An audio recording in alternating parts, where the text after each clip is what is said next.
So I'm standing outside the Marble Arch Caves Global Geopark Visitor Centre here in Fermanagh, where the sun is shining and I'm all set, ready to go for the next part of my walking trails.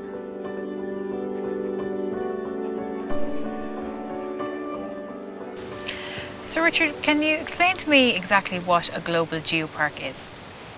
Essentially, a global geopark is an area of the world which has geology of international importance, and where that geology is professionally interpreted, where it's used for sustainable tourism, and where it's backed up by a whole raft of other special interests such as archaeology, biodiversity, like where we're standing, cultural activities, food even, music, different things like that. So essentially it's a landscape and how people interact with it. And how did you become involved in that concept? Well, we've been operating here since 1985, long before geoparks were first thought of. They came out in 2000, and I actually got a phone call from a pal of mine who works for the Geological Survey in Dublin, a guy called John Morris. And John rang me up, had I heard about geoparks? No. He said, well, you should find out about them because the criteria could have been written with what we were doing in mind. So we went and had a look, and we went to a seminar in Spain, initial seminar, and we came back and we decided to apply. So we became the first geopark in the United Kingdom. And then when we expanded the geopark from Fermanagh here in Northern Ireland into County Cavan next door in the Republic of Ireland, we became the first geopark anywhere in the world to cross a border. So we were the world's first cross-border geopark as well. That's incredible. And I feel like standing here, I'm in this kind of jungle in the middle of Fermanagh. Can you tell me about the conservation of a place like this? Yeah, well, this spot where we're standing in the Marble Arch National Nature Reserve, or locally known as the Claddagh Glen, is a remnant of the damp ash woodland that once covered most of Ireland. So this is how prehistoric people would have seen Ireland, with ash trees and oak trees and holly trees and all the undergrowth. Undergrowth's very luxuriant here because it's not really grazed very heavily or anything like that.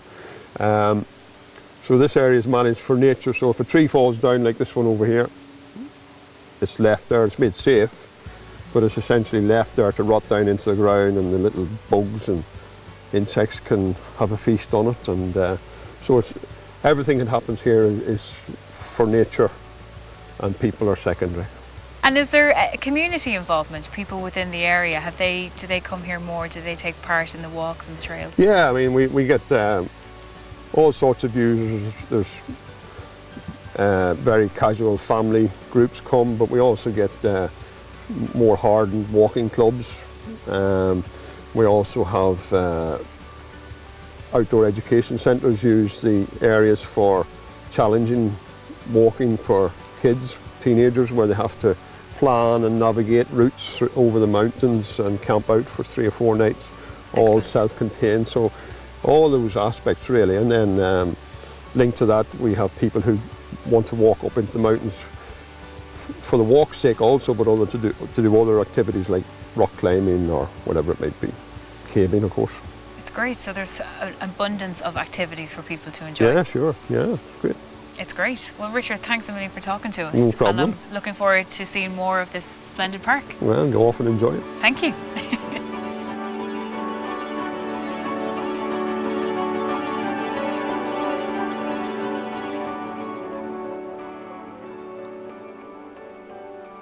So before I set off to explore the wonders of Fermanagh, I'm off to meet my guide Michelle Shannon to learn about all Fermanagh has to offer.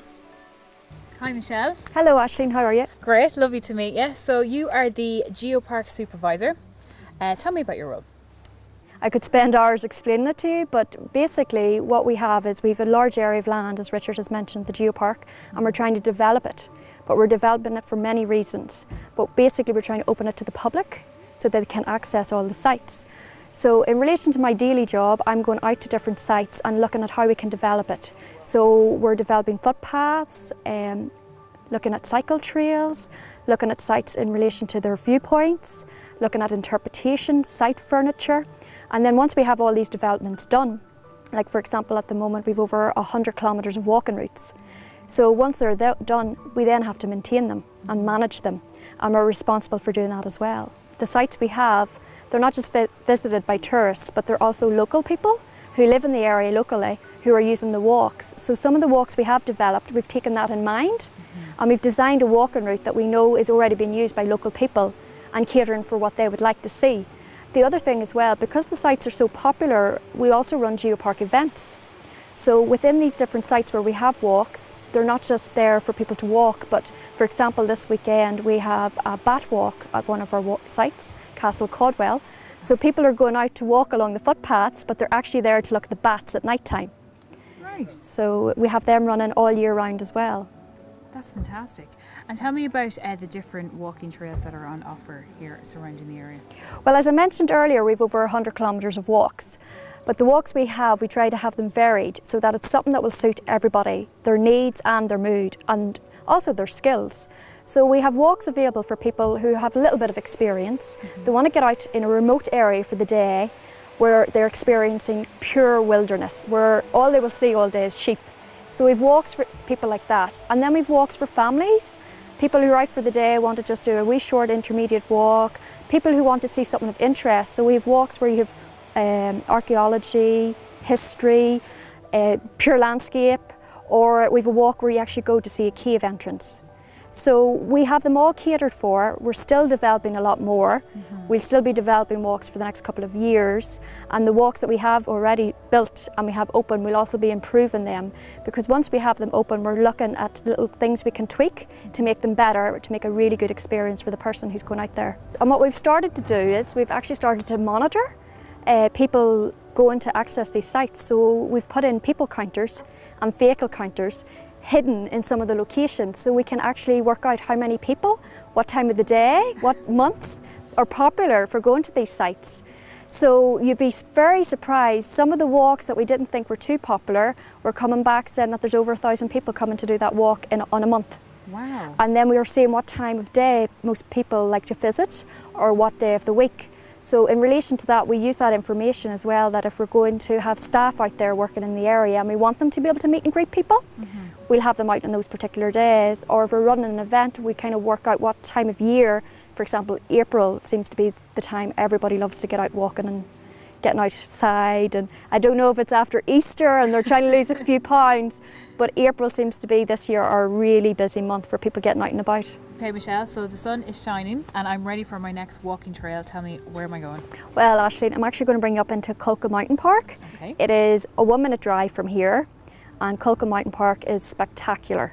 You have Culca Mountain surrounded by blanket bog, and there's about 2,600 hectares of land, over 33 kilometres of footpaths and trails, and I'm going to bring you up there and just show you a little snippet of what you can experience if you go out walking there for a day. Fabulous. Okay, lead the way. Okay.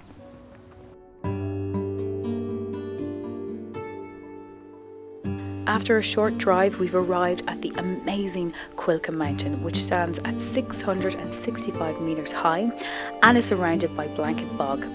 It's a location that instantly grips your attention and doesn't let go. What we have up here is we have 33 kilometres of walking routes, but they're separated into 6 separate walks.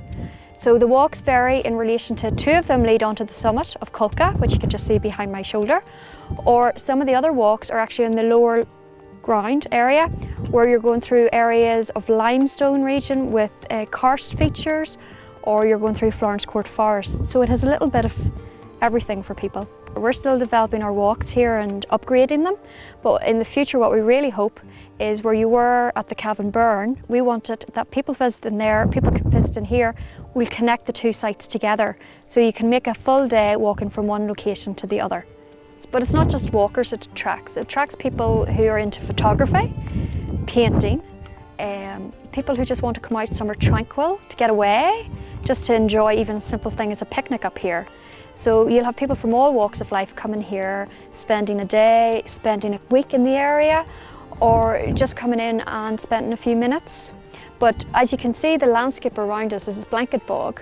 You've a really rare habitat here. It's actually designated, it's a special area of conservation which is a designation under the European Union's Habitat Directive. And how it got that designation is because of literally what you can see in front of you, the habitat, the biodiversity. It's very important as well in relation to the birds here in this area, and this is what we're striving to protect.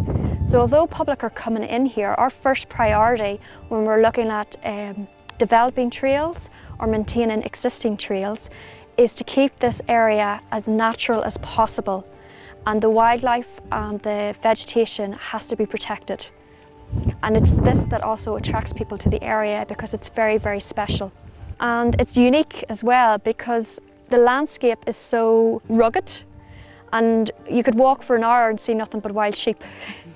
So if you're living in Belfast, it is a nice place to go and get away for a day and just experience something different. Fantastic. So where's next on the walking trail? Where I'm going to bring you to next is completely different landscape. I'm going to bring you to Loch Navar Forest. Loch Navar Forest is located just outside Durganley village. So it's a little drive from here. It is one of the most beautiful locations in Fermanagh. I'm not just saying this because I'm a Fermanagh woman, but where I'm bringing you to is Maho Cliffs viewpoint. The Maho Cliffs are 304 metres high, and the walk we have is along the top of the cliff, overlooking Lower Loch Earn. So I think you'll like it.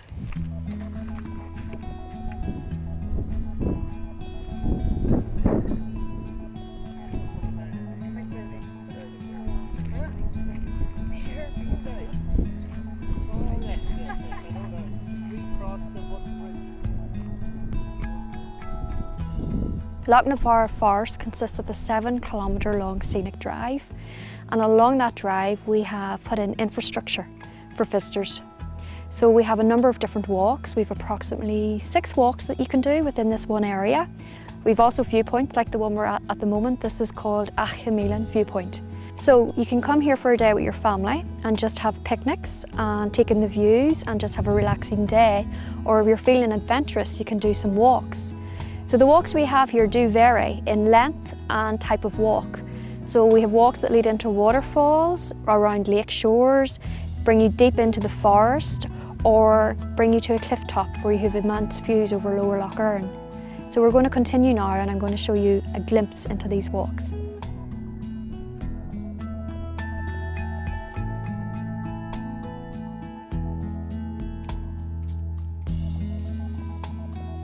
Well, throughout the programme, I've enjoyed the cross-border walking project, starting off in my home county of Cavan, where we went to the Burn and the Cavan Way, stepping into the beautiful Leitrim, where we went to the Slieve na hÉireann Mountains, and then finally ending up in the beautiful Fermanagh, where we visited the Marble Arch Caves.